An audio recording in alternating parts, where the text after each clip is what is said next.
Okay, so here we're back again on this grill guard build. This is kind of where we're at right now.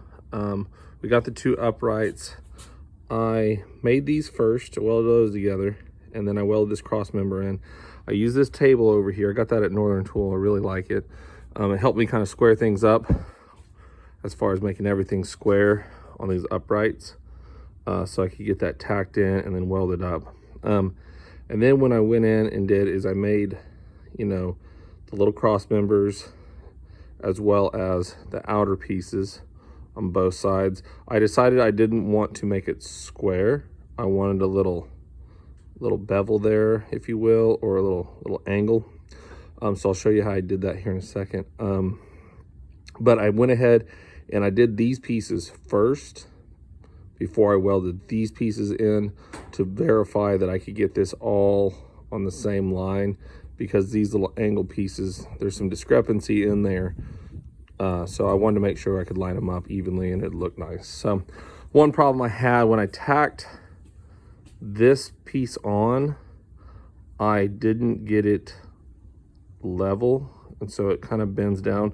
So I'm gonna have to go in here and cut that and then rebend that up and get it back in alignment and then re-weld it. So, but kind of a little bit on those little pieces right here. I prefer not to cut all the way through and weld the tops.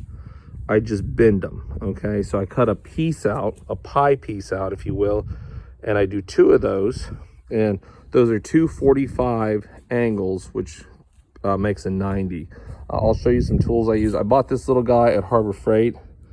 And what you can do, it's really hard to see on here, but, oh, there you go. There is, you know, degrees in here.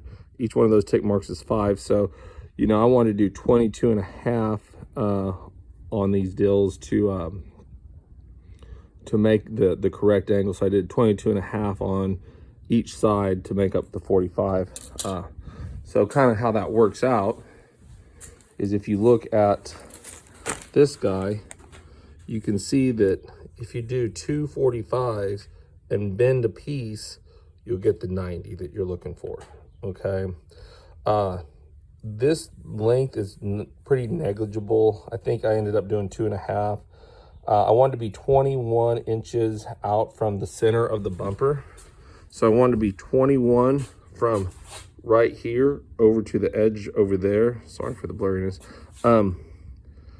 It ended up being a little less than that because of that angle.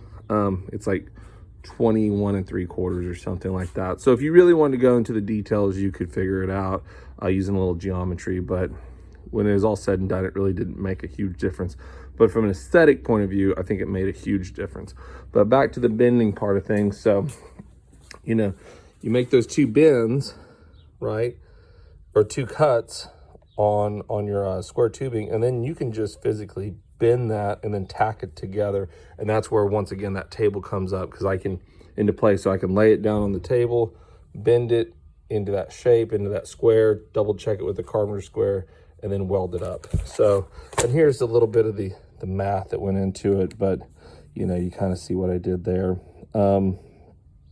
And this is ended up being the final, what it looked like, 22.5 on both sides, and that allowed me to get the 245s. You take a little bit less out of it right here. So if you do one 90-degree angle and just do a bend, you have to take more off the back side than if you do two minor bends. So probably a little bit easier on the steel too, as far as the bending goes. But that's where we're at on everything. What I'm gonna do now is I'm gonna go back through, and some of these welds aren't very good. I'm gonna go through and clean these up, make them nice and smooth everywhere. And then I'm gonna rebend. I'm gonna cut this thing and rebend it, and then we'll be back to show you more of the finished product. And in this little area, I'm gonna be putting either expanded metal or something else. I haven't decided just yet, but that's where we're at. All right, bye-bye.